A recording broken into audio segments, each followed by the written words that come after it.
Mars, okay lang. Kinala naman kita eh. Nagbabayad ka naman eh. Kapag may pera ka, di ba?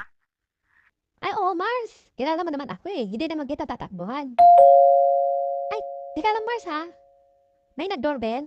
Tatawagan na lang kita ulit ha.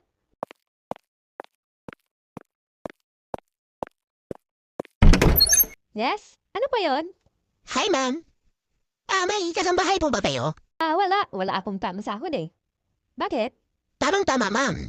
Meron kaming iaalok sa inyo para hindi na kami mahirapan maglinis sa loob ng bahay niyo. Ano ba yun? Vacuum po, ma'am. Ididimo ko po sa inyo sa loob. Sige. Pasok ka dito. Sige po. Hindi naman kayo mahirapan, ma'am, sa pagbayad. Kasi installment po to 1 taon. Buwan-buwan kami maniningil. Ganun ba, mister? Sige nga, ituro mo nga. Baka sakaling magustuhan ko. Ito po, ma'am, may dala pa akong mga dumi. Galing sa iba-ibang uri ng hayop, ma'am. Kung sakaling hindi ko to malinis ng ilang minuto, promise, ma'am, kakainin ko ang mga to. Ano po, ma'am? Umpisahan ko na po ba? Okay, sige. Umpisahan mo nang kainin ang mga yan. Dahil wala kaming kurente, mister.